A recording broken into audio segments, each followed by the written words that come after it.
சிவாய நம. திருச்சிற்றம்பலம். நமது சிவசிவ அன்பே சிவம் அறக்கட்டளையில் பயணம் செய்யும் அனைத்து அடியாருக்கும் இனிய இரவு வணக்கம். இன்றைய சிறப்பு விருந்தினராக வந்திருக்கும் சுகுமா சீனிவாசன் சார் அவர்களை குருவின் சார்பாக வருக என்று வரவேற்கிறேன். ஞான உரை பகுதி 1. ஐயா ஸ்டார்ட் பண்ணிக்கலாம். நன்றி.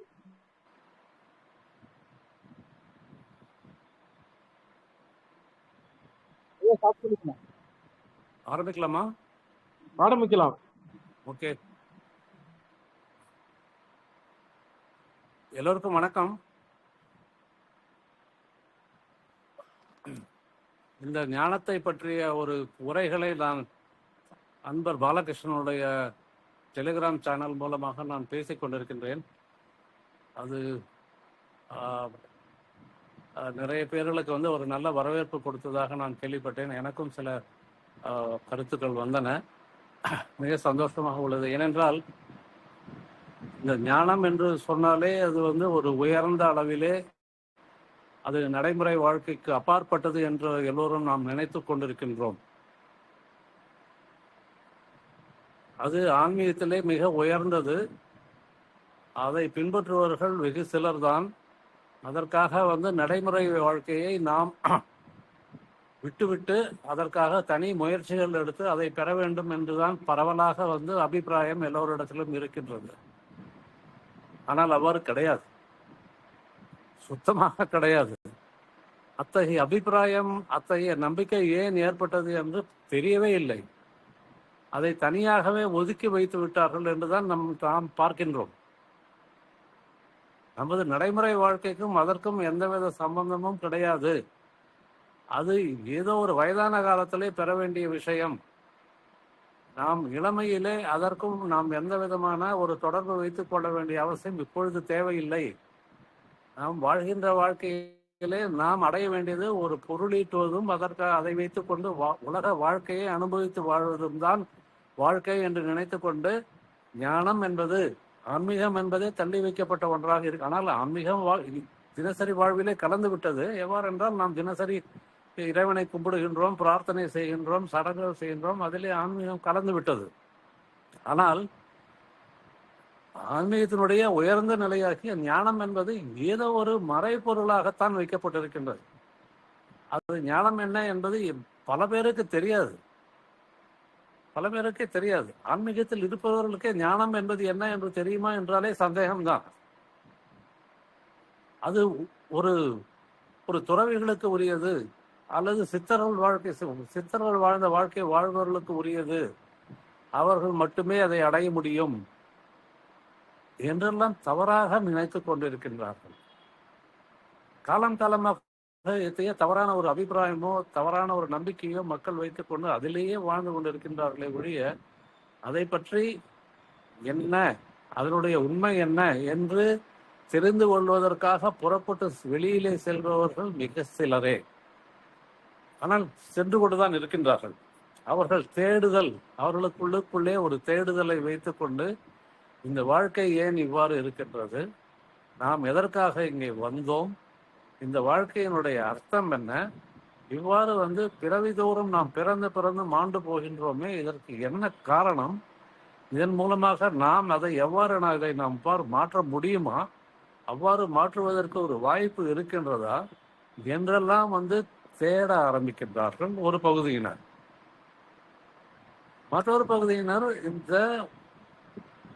ஒரு இறைத்தன்மை என்றால் என்ன, இந்த உலகத்தையே இயக்கிக் கொண்டிருப்பது நாம் மனிதர்கள் அல்ல,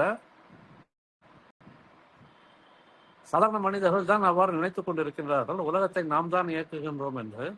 ஆனால் உலகத்தை இயக்குவது, இந்த பிரபஞ்சத்தை இயக்குவது ஏதோ ஒரு மனுஷத்தன்மைக்கு அப்பாற்பட்ட ஒரு தெய்வீக தன்மை தான் என்பதை உணர்ந்த பல பேர், பல நண்பர்கள், சாதகர்கள், சிந்தனையாளர்கள் தேடுதலை ஆரம்பிக்கின்றார்கள்.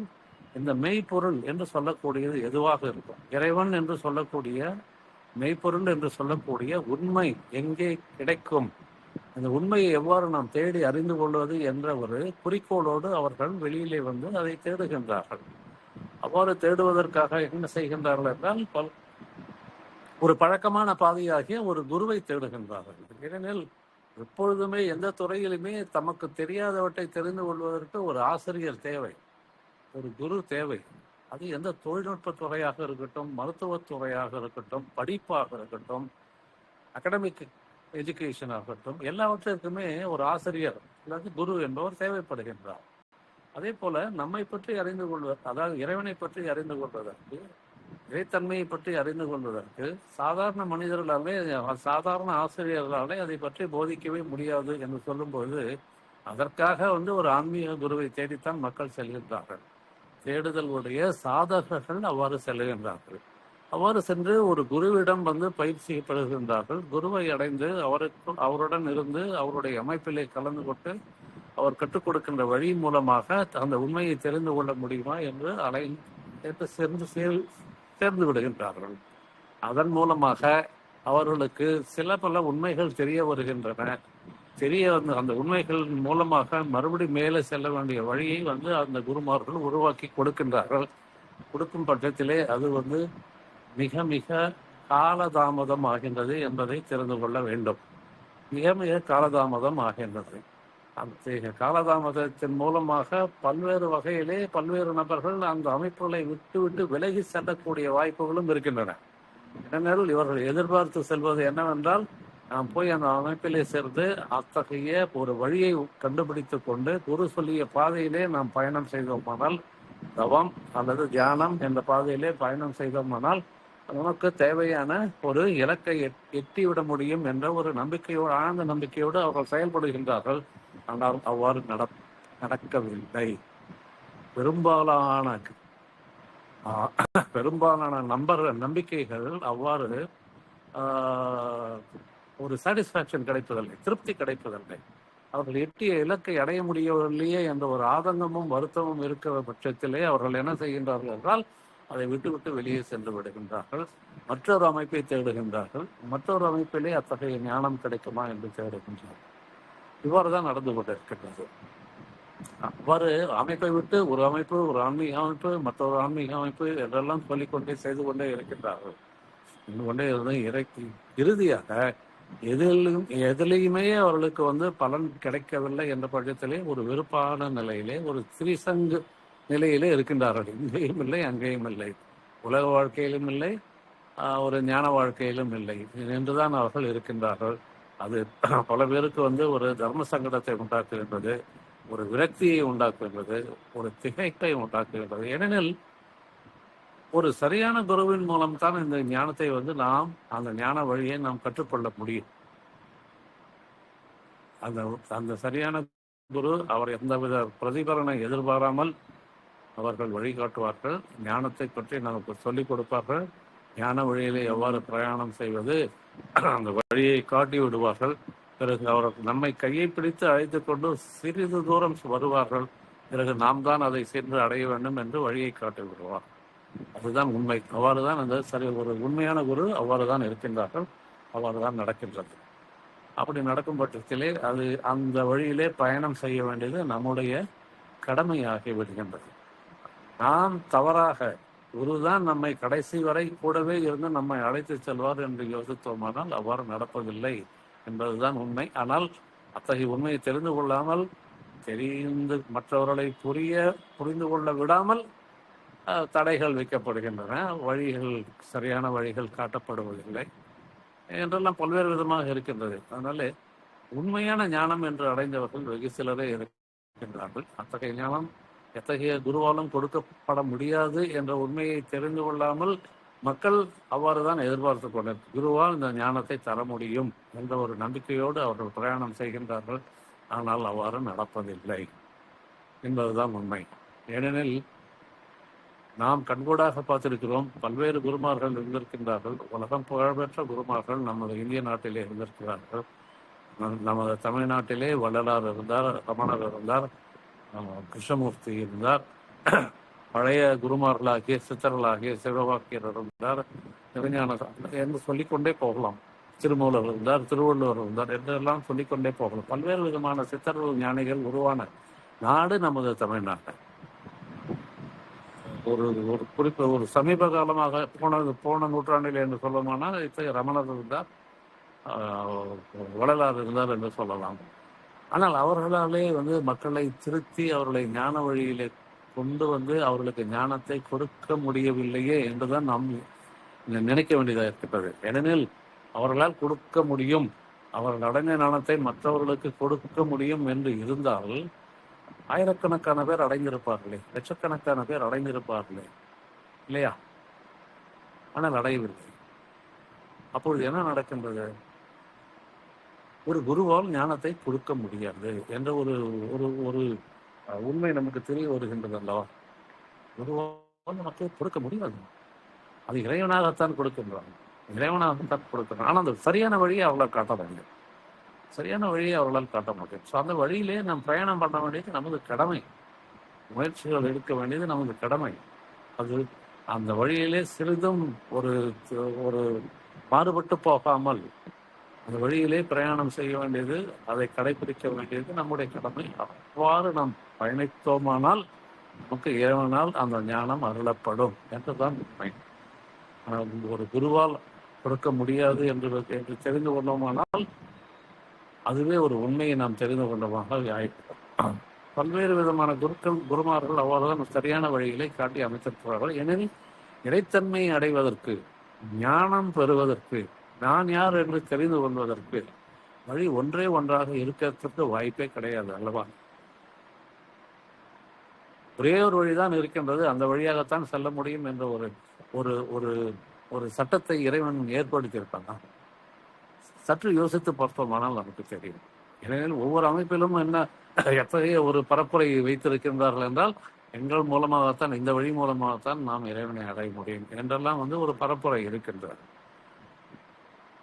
அதனாலே பிளவுகள் வருகின்றன. ஆன்மீகத்திலே ஒரு அரசியல் போல ஒரு பிளவுகள் வந்துவிட்டார். அப்போது என்ன காரணம்? ஏன் அவ்வாறு சொல்லப்பட்டது? இது ஒரு வழியில் தான் அடைய முடியும் என்று ஏன் ஒரு நிர்பந்தம் செய்ய வேண்டும்? செய்ய வேண்டிய அவசியம் கிடையாது. ஒரு ஊருக்கு செல்ல ஒரு பல்வேறு வழிகள் இருக்கின்றன. ஒரு இலக்கை அடைவதற்கு பல்வேறு வழிகள் இருக்கின்றன, எல்லா வகையிலுமே இருக்கின்றன. அப்படி இருக்கும்பொழுது இறைவனை அடைவதற்கு ஒரே ஒரு வழிதான் இருக்க முடியுமா? இல்லை. இறைவனை அடைவதற்கு பல்வேறு வழிகள் இருக்கின்றன. நமது கீதையிலே என்ன சொல்லப்பட்டிருக்கின்றது? 4 வழிகளிலே என்னை அடையலாம் என்றெல்லாம் கிருஷ்ணன் சொல்லியிருந்தார். பக்தி யோகம், கர்மயோகம், ராஜயோகம், ஞானம், ஞான மாற்றம், ஞான யோகம் என்று 4 வழிகளிலும் நீ என்னை அடையலாம். அந்த ஒவ்வொரு வழியிலும் யார் ஒரு என்னை வணங்கி வழிபட்டு என்னை அடைகின்றானோ அவன்தான் உயர்ந்தவன் என்று சொல்லுகின்றார். அந்த 4 மார்க்கத்திலே ஞான மார்க்கம் தான் உயர்ந்தது என்று வேறு சொல்லுகின்றார். எனவே அது அறிவுபூர்வமாக அடையக்கூடிய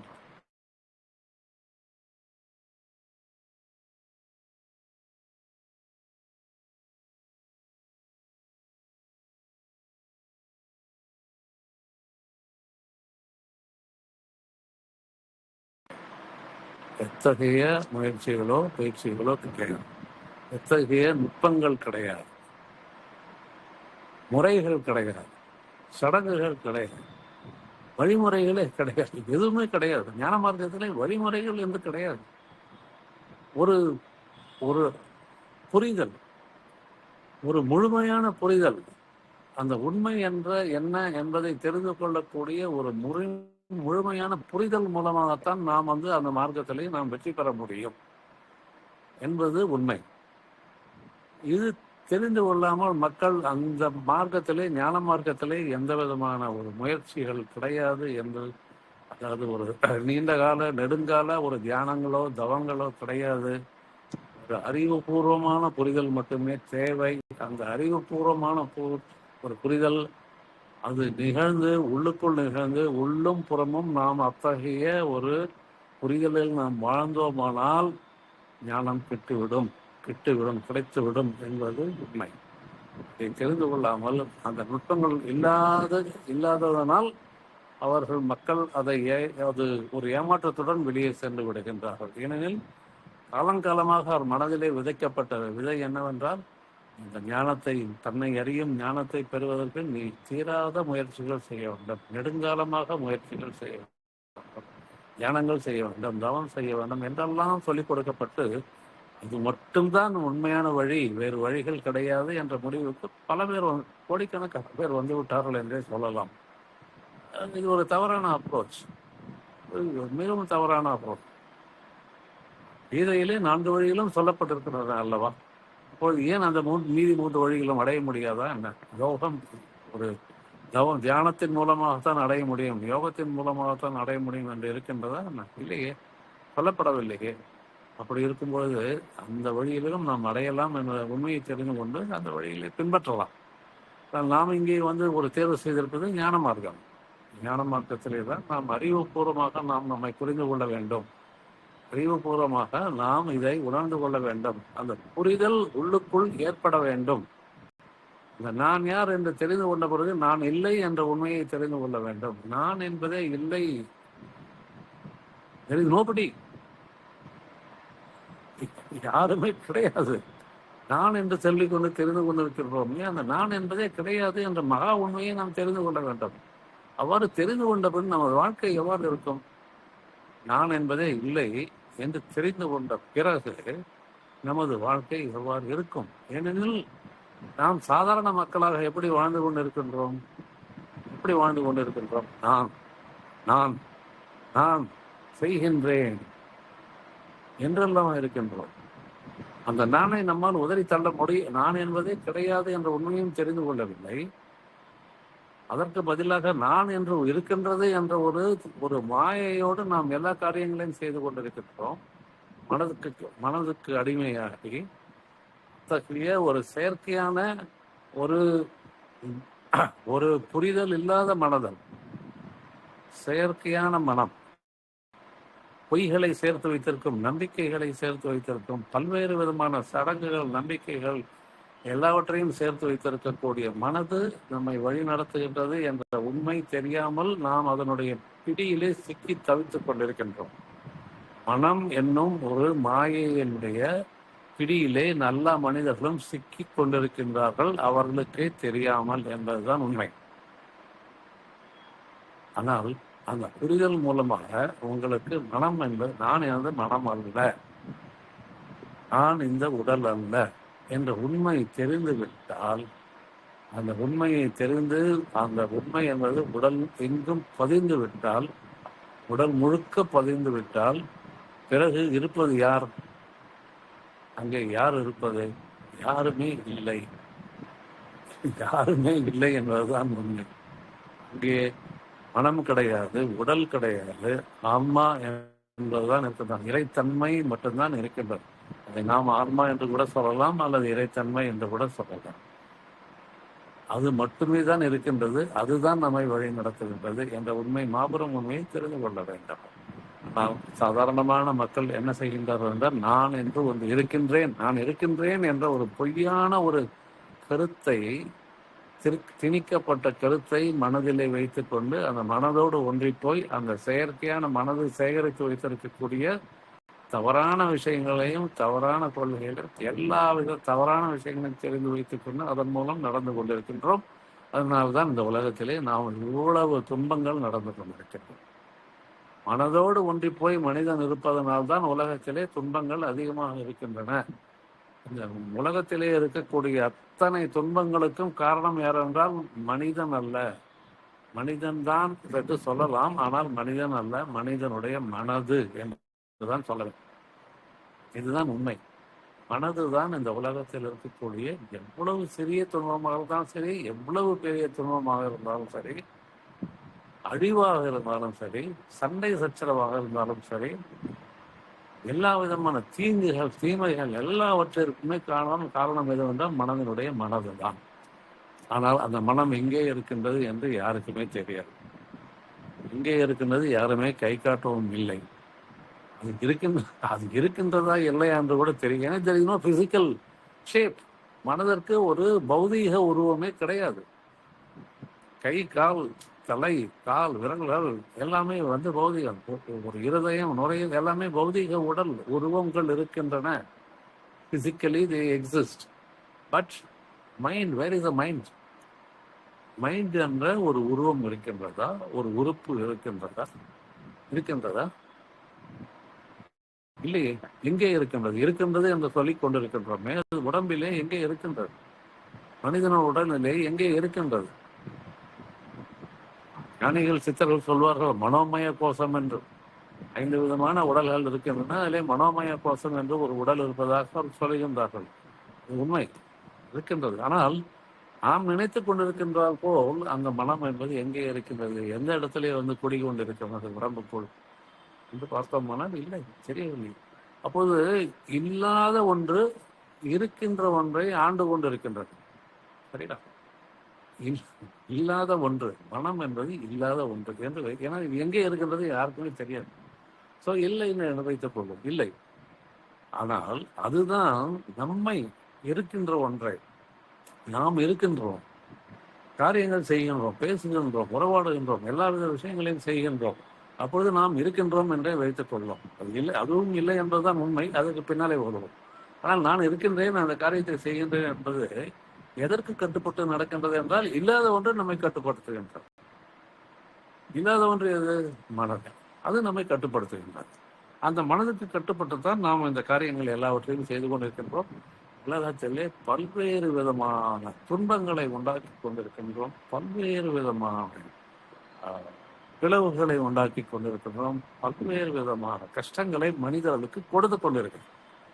உடல் ரீதியாக, மன ரீதியாக எல்லா வகையிலுமே மக்கள் துன்பப்பட்டு கொண்டிருக்கின்றார்கள் என்பதுதானே உண்மை. இந்த உலகத்திலே மக்கள் சாப்பிடுவதற்கு கூட உணவு இல்லாமல் தவித்துக் கொண்டிருக்கின்றார்கள். பல்வேறு விதமான நோய்களிலே விழுந்து வாழ்ந்து கொண்டிருக்கின்றார்கள். பல்வேறு விதமான போர்களிலே ஈடுபட்டு எல்லா இடங்களிலும் எல்லாவற்றையுமே நஷ்டப்படுத்தி கொண்டிருக்கின்றார்கள். என்னென்னவோ நடக்கின்றது உலகத்திலே. ஆனால் இது மனித உலகத்திலே மட்டும்தான் நடக்கின்றது. செடிகள் உலகத்திலே நடப்பதில்லை, மிருகங்கள் உலகத்திலே நடப்பதில்லை. உலகத்திலே வாழ்கின்ற 84 லட்சம் ஜீவராசிகளிலே மனிதன் மட்டும்தான் ஒரு துன்பத்தோடு வாழ்ந்து கொண்டிருக்கின்றான். துன்பம் என்பது சாதாரண துன்பம் அல்ல, அசாதாரணமான துன்பத்தோடு வாழ்ந்து கொண்டிருக்கின்றான். அவனால் நிம்மதியாக வாழவே முடியவில்லை. எல்லா விதமான கஷ்டங்களுக்கும் உட்பட்டு வாழ்ந்து கொண்டிருக்கின்றான். ஆனால் as compared to the plant world and animal world, அவர்கள் மிக மிக அமைதியாக, அன்போடு, ஆனந்தமாக வாழ்ந்து கொண்டிருக்கிறார்கள். யார்? மிருகங்களும் செடி கொடிகளும் மரங்களும். அவர்களுக்குள் எந்தவித பிணக்கு கிடையாது, பிளவு கிடையாது, கோபம் கிடையாது, எதுவுமே கிடையாது. சட்டமே கிடையாது, போலீஸ் ஸ்டேஷன் கிடையாது, கோர்ட்டு கிடையாது. ஆனால் அவர்களுக்குள் எந்தவித பிணக்குகளிலே அமைதியாக வாழ்ந்து கொண்டிருக்கிறது. அப்போது யார் உயர்ந்த பிறவி? மனிதனா அல்லது மிருகமா? மனிதனா அல்லது செடி கொடிகளா என்று நாம் பார்த்தோமானால் அவர்களைத்தான் நாம் உயர்ந்த பிறவி என்று சொல்ல வேண்டும். ஏனெனில் நமக்கு 6வது அறிவு என்று ஒன்று கொடுக்கப்பட்டிருக்கின்றது. அதன் மூலம் நாம் கொடுக்கப்பட்டிருக்கின்றது என்று உண்மை. ஆனால் அதை நாம் பயன்படுத்தவில்லை என்பதும் உண்மை. பயன்படுத்தவே இல்லை. ஏன்னா அந்த அறிவு என்ன என்பதே மக்களுக்கு தெரியாது. அது தெரியாத பட்சத்தில் எவ்வாறு அதை பயன்படுத்த முடியும்? தானே பயன்படுத்த முடியும். அப்பொழுது மற்ற பிரிவுகள் நம்மை விட ஒரு அறிவுபூர்வமான, ஒரு ஆனந்தமான, அமைதியான வாழ்க்கை வாழ்ந்து கொண்டு இருக்கின்றன. ஆனால் மனிதன் இவ்வளவு வசதிகளை மட்டும் உண்டாக்கி கொண்டு நிம்மதியற்ற வாழ்விலே வாழ்ந்து, ஏன் நிம்மதியற்ற வாழ்வில் வாழ்ந்து கொண்டு இருக்கிறான் என்றால் அவனுக்கு தெரியவில்லை. அவன் வேறு, அவனுடைய மனம் வேறு, அவன் கிடையாது, நான் என்பது கிடையாது என்ற ஒரு மெய் அறிவை அவன் தரவில்லை. மெய் அறிவை பெற்றால்தான் அவர்களுக்கு அந்த வித்தியாசம் புலப்படும். பிறகு அவர் செய்கின்ற காரியங்கள் மனதுக்கு உட்பட்டு நடக்காது. ஏனெனில் நான் எனது மனதல்ல என்ற உண்மை தெரிந்த பிறகு நான் ஏன் மனதிற்கு தலை வணங்க வேண்டும்? நான் ஏன் மனதிற்கு தலை வணங்க வேண்டும்? நான் இந்த உடல் அல்ல, நான் இந்த மனம் அல்ல, நான் என்பதே இல்லை. நான் என்று சொல்லுகின்ற அலங்காரத்தோடு சொல்லுகின்ற அந்த நான், பெரிய நான், சிறிய நான் என்பது கிடையாது. பெரிய நான் மட்டும்தான் இருக்கின்றது. பெரிய நான் என்பது இறைத்தன்மை.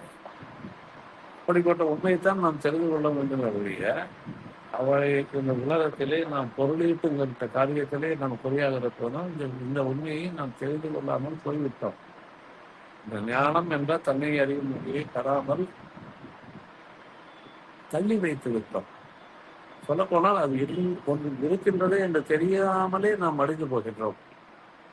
கோடி கோடி மாந்தர்கள் இறந்து போனார்கள் என்றே வாக்கு சொல்லுகின்றது. சித்தர்கள் சொல்லுகின்றார்,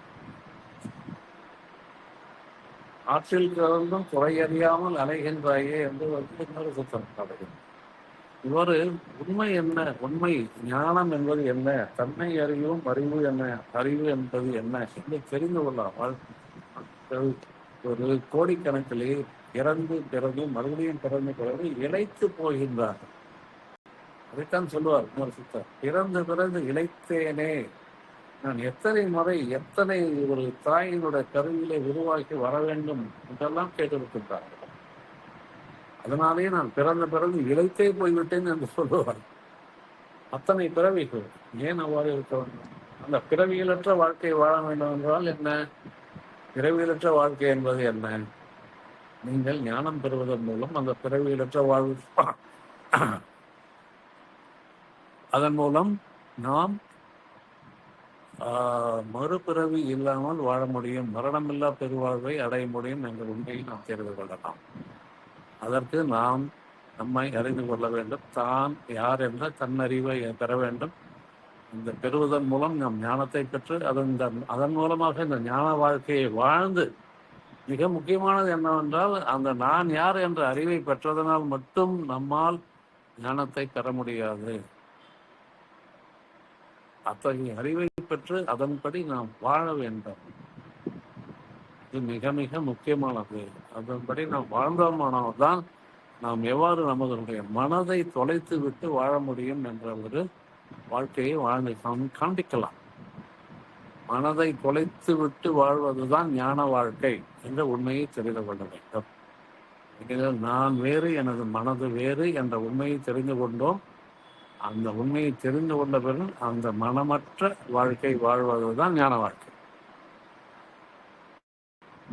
அதைத்தான் சரணாகதி என்று கூட பக்தி மார்க்கத்திலே சொல்வார்கள். சரணாகதி என்பது ஒரு மனதிற்கு அப்பாற்பட்டதுதான் சரணாகதி. இது நாள் வரையில் நான் மனதிற்கு உட்பட்டு நடந்தேன், ஆனால் இப்பொழுது நான் மனதை தாண்டி இருக்கின்றேன். இதுதான் சரணாகதி என்பதை அவர்கள் புரிந்து கொண்டார். மனதை தாண்டி இருப்பதுதான் சரணாகதி. அப்பொழுது என்னவாகின்றது என்றால், மனம் தள்ளி வைக்கப்படுகின்றது. நான் இறைத்தன்மையிலே முழுவதுமாக சரணடைந்து விட்டேன் என்றார். நான் என்ன செய்ய வேண்டுமோ அதை செய்வேன், ஆனால் அதனுடைய முடிவை நீதான் செய்து வைக்கும், என்னை நீதான் வழி நடத்த வேண்டும் என்று இறைவனிடத்திலே மொத்தமாக சரண்டர் ஆவதுதான் சரணாகதி. Absolute surrender. அதில் எந்த விதமான ஒரு குறையே இருக்கக்கூடாது. ஆனால் நான் சரணாகதி அடைந்து விட்டேன் என்று சொல்லிக்கொண்டு மறுபடியும் மனதனுடைய பிடிக்கும் நீங்கள் இல்லைன்றால் அது உங்களுக்கு தவறான வழியைத்தான் காண்பீங்க. நடக்கக்கூடாது. ஆக இந்த ஞானம் என்பது நாம் இந்த மனதை ஒதுக்கி வைத்து விட்டு வாழ்க்கின்ற வாழ்க்கை தான் ஞான வாழ்க்கை என்று சொல்லப்படும். மனதை ஒதுக்கி வைத்து விட வேண்டும். மனம் எவ்வாறு நம்மை ஒரு தவறான வழியிலே அழைத்து செல்வது என்பதை புரிந்து கொள்ள வேண்டும். மூன்றாவதாக, அந்த மனம் என்பது ஒரு குறிப்பிட்ட எல்லைக்குள் தான் இருக்கின்றதை ஏன் அது எல்லையற்றது கிடையாது. மனம் என்பது எல்லையற்றது கிடையாது. மனம் என்பது ஒரு கடந்த கால நிகழ்வுகளின் ஒரு பொறுப்புகளை சேர்த்து வைத்திருக்கின்ற ஒரு கிடங்கு என்று அதனை சேர்த்து வைக்க அவற்றை எடுத்துக்கொண்டு நீங்கள் வாழ்கின்ற அந்த மனதின் மூலமாக வாழ்கின்ற வாழ்க்கை தான் இப்பொழுது எல்லா மனிதர்களும் வாழ்ந்து கொண்டிருக்கின்றனர். எல்லா மனிதர்களும் அவர்களுடைய மனதிலே உதிக்கின்ற எண்ணங்களுக்கு ஏற்றாற்போல் தான் செயல்படுகின்றனர். பேசுகின்றார்கள், உறவாடுகின்றார். அவர் எவ்வளவு படித்த அறிஞராக இருந்தாலும் சரி, அவர்களுக்கு மனதை தனியாக ஒதுக்கி வைத்து வாழ வேண்டும் என்ற உண்மை தெளிவதற்கு வாய்ப்பு இருக்கிறேன். இந்த வாய்ப்பை, ஆனால் அவர் தான் வாழ வேண்டும். அதுதான் ஞானம், அதுதான் வாழ்க்கை, ஞான வாழ்க்கை. ஞான வாழ்க்கையை வாழ்வதற்கு நாம் செய்ய வேண்டியது என்றால், மனதையும் உடலையும் ஒதுக்கி வைத்துவிட்டு, இது நான் அல்ல, என்னுடைய மனம் அல்ல, மனம் என்பது நான் அல்ல, மனம் என்பது நான் என்பது உடல் அல்ல என்ற உண்மையை தெரிந்து கொண்டு வாழ வேண்டும். வாழ வேண்டும். அந்த மனதோடும் இந்த உடலோடும் தான் வாழ வேண்டும். ஏனெனில் அது இல்லாமல் நாம் வாழ முடியாது என்பதையும் இறைவன் படைக்கிறார். இதுவும் தேவை. ஆனால் நாம் அதை சார்ந்து இருக்க போவதில்லை. நாம் சார்ந்து இருப்பது ஏதோ ஒன்றோடு சார்ந்து இருப்பதனால்தான் நாம் பிரச்சனைக்கு உண்டாகும். எதுவாக வேண்டாலும் இருக்கும். அரசியலாக இருக்கும், வியாபாரம் நடக்கும், தொழிலாக எல்லாவற்றிலுமே நாம் சார்ந்து இருப்பதன் மூலமாகத்தான் நாம் ஞானத்தன்மையை விட்டு வெளியே செல்கிறோம். அவ்வாறு இருக்கக்கூடாது. சார்பு நிலை இல்லாமல் மனதை தொலைத்து விட்டு மனமற்ற நிலையில் இருந்து கொண்டு வாழ்வதுதான் ஞான வாழ்க்கை. ஆனால் கேட்கலாம், மனமற்ற நிலையில் எவ்வாறு வாழ்வது என்று. அப்போது நாம் நம்மை மனமற்ற நிலையில் இருப்பதால் நம்மை மனநோயாளி என்று சொல்வதற்கு வாய்ப்புகள் இருக்கிறது. அவ்வாறுதான் நடந்து கொண்டிருக்கின்றது சொந்த இருக்கிறது. ஆனால் மனதை இவ்வாறு நான் ஒதுக்கி வைக்க வேண்டும் என்று ஒரு சரியான ஒரு விரும்புகளை கருதுகிறோம். அதன் மூலம் நாம் வாழ வேண்டும். அப்போதுதான் நாம் வாழ்கின்ற வாழ்க்கை ஒரு ஞான வாழ்க்கையாக இருக்கும். அந்த ஞான வாழ்க்கைக்கு பலன் என்ன என்றால், நீங்கள் ஆசீர்வதிக்கப்படுவீர்கள், உங்களுக்கு ஞானம் கொடுக்கப்படும் என்றால் இதை நாம் மனதில் வைத்துக் கொண்டு இந்த ஞான வாழ்க்கை என்ன என்பதை அடுத்த காணொலியில் பார்க்கலாம். அந்த ஞானம் எவ்வாறு பெறுவது என்பதையும் அடுத்து அதனுடைய அடிப்படைகள் என்ன, அதை மற்ற ஒரு வழிகள் போல இல்லாமல் எவ்வாறு இந்த வழி மிகவும் சுலபமானதாக இருக்கின்றது என்பதை அடுத்த காணொலியில் பார்க்கலாம். நன்றி, வணக்கம். வணக்கம்.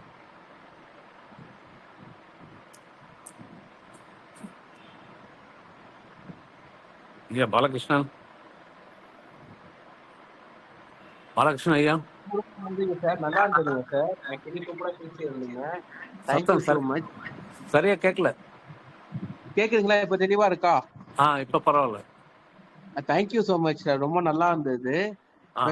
வெங்கட் கார்த்திகேயன் நீங்க பேசலாம். மாசிலாமணி சார், என்ன டவுட் இருக்கா? ஆக்சுவலா ஞானத்தை பத்தி பேசும்போது டவுட் வராதுங்க சார். டவுட் இருந்தா மெசேஜ் போடுவாங்க, நான் உங்களுக்கு கால் பண்றேன். இந்த ஞானத்தை பத்தி நான் உங்களுக்கு அந்த புக் அனுப்புறேன். ஞான முத்துக்கள் என்ற புத்தகம் நான் வெளியே வந்திருக்கிறது. அந்த புத்தகத்தை உங்களுக்கு அனுப்புகின்றேன். அதை நம்முடைய அன்பர்கள் யாராவது கேட்டாலும் அவர்களுக்கு கொடுக்கலாம். கங்கை பதிப்பகம், வானதி பதிப்பகம் இருக்கின்றது சென்னையிலே. அதனுடைய சிஸ்டர் கம்பெனி கங்கை பதிப்பகம். அவங்க தான் இந்த புக்கை வெளியிட்டு இருக்கிறார்கள். அது அங்கே கிடைக்கும், என்னிடத்திலும் கிடைக்கும். அது முழுக்க முழுக்க ஞானம் சார்ந்த நூல். தமிழிலே அத்தகைய ஒரு தொகுப்பு, ஞான தொகுப்பு என்பது எனக்கு தெரிந்து முதலில் இல்லை என்று நினைக்கின்றேன். இருந்திருந்தால் சந்தோஷம், ஆனால் இல்லை. ஏனெனில் எந்த இடத்தில் தேடினாலும் மற்ற தொகுப்பு கிடைக்கும். ஏன்னா இது ஞானிகளுடைய போதனைகள் முழுவதுமே சிறு சிறிய வார்த்தைகள், ஒரு சிறந்த வாக்கியங்களில் போட்டு அது கொடுக்கப்பட்டிருக்கின்றது, முத்துக்கள். அதனாலே ஞான முத்துக்கள் என்ற பெயருடன் அந்த புத்தகம் வெளியிடப்பட்டிருக்கின்றது. அதை நீங்கள் எல்லோருமே படித்து பயன்பெற வேண்டும் என்று கேட்டுக்கொள்கின்றேன். மிகவும் சுலபமானது.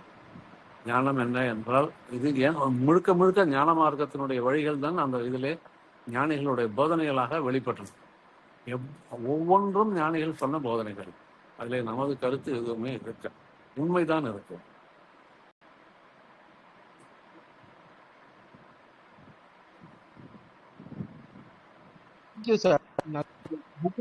நான் சொல்றேன் சார், கேட்கறவங்களுக்குலாம் சொல்றேன். கண்டிப்பா எல்லாம் வாங்கி யூஸ் பண்ணுங்க. என்னுடைய நம்பர் கொடுங்க, கான்டாக்ட் பண்ண சொல்லுங்க. நானும் கொரியர் அனுப்பி வைக்கிறதுக்கு தயாரா இருக்கிறேன். தேங்க்யூ.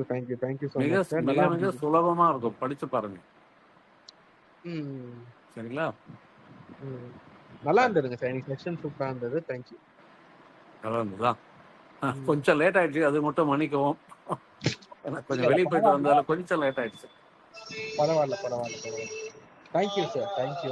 சரிங்க, தேங்க்யூ. ஏதாவது சந்தேகங்கள் இருந்தால் யாராவது இருக்காங்களா?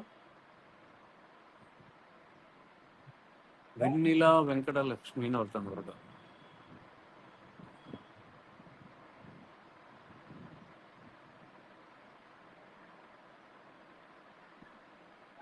அஞ்சு பார்ட்டிசிபென்ட்ஸ் இருக்காங்களே. இல்ல டவுட் கேட்க மாட்டாங்க, அதுதான் விஷயம். இல்ல ஏதாவது ஒரு விஷயம் ஆரம்பிச்சோம்னா கடகடன்னு எல்லாம் வெளியில வந்துடும்.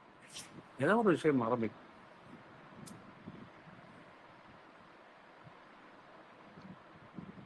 ஏன் வந்து இந்த பகவத்கீதையிலே சொல்லப்பட்ட அந்த 4 மார்க்கம், கர்மயோகம், பக்தி யோகம், ராஜயோகம் அண்ட் ஞான யோகம் என்று 4 மார்க்கங்கள் சொல்லப்பட்டிருக்கின்றது. அதிலே வந்து கிருஷ்ணரே சொல்லுகின்றாரு, ஞான மார்க்கத்தில் ஒருவன் தான் என்னுடைய அன்புக்கு பாத்திரமானவன் என்றெல்லாம் சொல்லியிருக்கேன். ஏன் அப்படி சொல்லியிருக்குன்னு யாராவது கேட்கலாம். ஏன் அது மாதிரி சொல்லியிருக்காரு, என்ன அர்த்தம்? எல்லாமே வந்து அந்த வழியில அடையலாம் என்று சொல்லிவிட்டு ஞான மார்க்கத்தில் ஒருவன் தான் மிகவும் சிறந்தவன் என்றெல்லாம் சொல்லியிருக்கிறாரு. இது என்ன அர்த்தம் அப்படின்னு கேட்கலாம், தெரிஞ்சுக்கலாம். இந்த மாதிரி நிறைய விஷயங்கள் தெரிந்து கொள்ளலாம். கண்டிப்பா சார். நெக்ஸ்ட் செஷன்ல நீங்க இன்னும் இன்டெப்தா கொடுங்க, மக்கள் அடுத்த கேட்பாங்க. அடுத்த செஷன்ல நானே சில கேள்விகளை கேட்டுட்டு அதுக்கு நானே வந்து பதில் சொல்லிடலாம் அப்படின்னு பார்த்தேன். அது மாதிரி அது மாதிரி ப்ரிப்பேர் பண்ணா அவங்களுக்கு வந்து கேட்கறது அந்த தயக்கம் இருக்காது. தயக்கத்தினால கேட்க மாட்டாங்க. ஆனா நாமே வந்து ஒரு கேள்வி கேட்டு அந்த கேள்விக்கு என்ன பதில் என்பது கேட்டா அவங்களுக்கு வந்து ஒரு நல்ல ஒரு விளக்கம் கிடைக்க வாய்ப்பு இருக்கின்றது. ஓ எஸ், அப்படி செய்வோம். அடுத்த காணொலியில் அப்படி செய்யுங்க. கண்டிப்பா கண்டிப்பா கண்டிப்பா. சரி, தேங்க்யூ, ரொம்ப நன்றி. பார்க்கலாம். தேங்க்யூ.